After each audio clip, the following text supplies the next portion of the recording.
How does a high school math teacher with no degree and no inherited wealth suddenly become the gatekeeper to America's billionaires? That is the first unanswered question of Jeffrey Epstein. He didn't come from money and he never completed college. He began his career in the 1970s teaching math at an elite Manhattan prep school. Yet within just a few years, he seamlessly transitioned into high finance, eventually managing money for some of the wealthiest individuals in the country. Exactly how he built his own staggering fortune has never been fully clarified in any public record.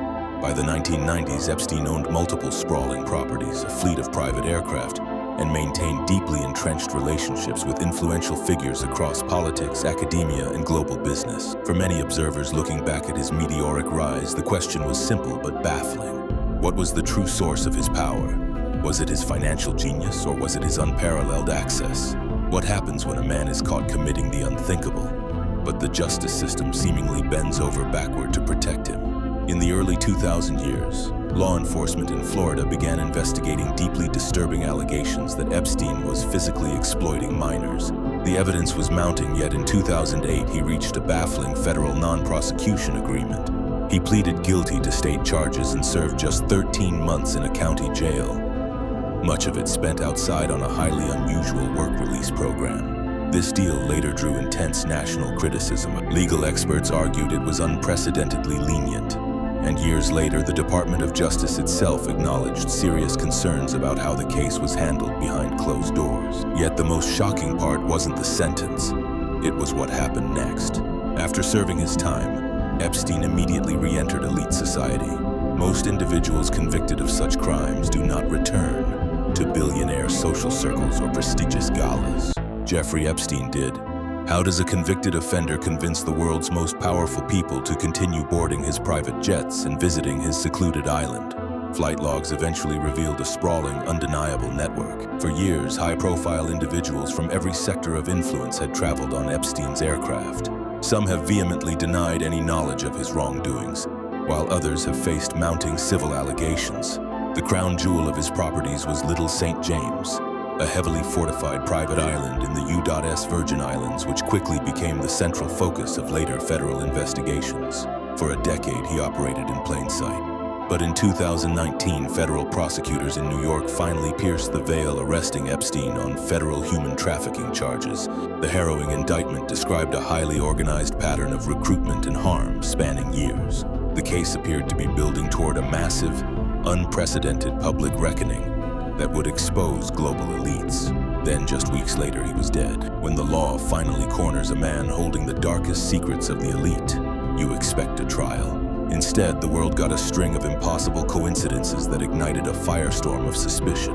On a quiet August morning, Epstein was found unresponsive in his cell at the Metropolitan Correctional Center, the official ruling self-hanging. However, the details leading up to that moment immediately drew fierce public scrutiny. He had previously been placed on a strict guard watch only to be hastily removed. The two correctional officers tasked with checking his cell later admitted to falsifying the federal logs.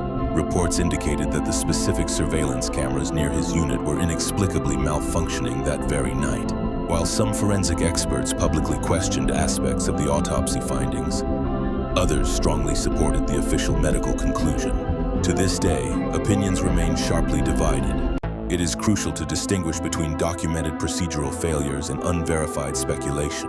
But the sheer accumulation of glaring irregularities, whether born of catastrophic incompetence or something else entirely, left a vast majority of the public entirely unconvinced. The man is gone, but his secrets are not. So where are they?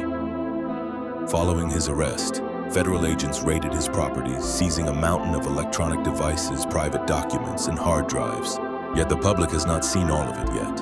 Authorities cite strict privacy laws, ongoing sealed investigations, and the necessary protection of victims to justify keeping some of these files locked away. But critics argue that in a case defined by the abuse of power, greater transparency is the only way to restore public trust. The glaring absence of visible legal accountability for the many powerful figures connected to his operations has only deepened the skepticism. If the evidence exists, why does it feel like the investigation halted the moment he died?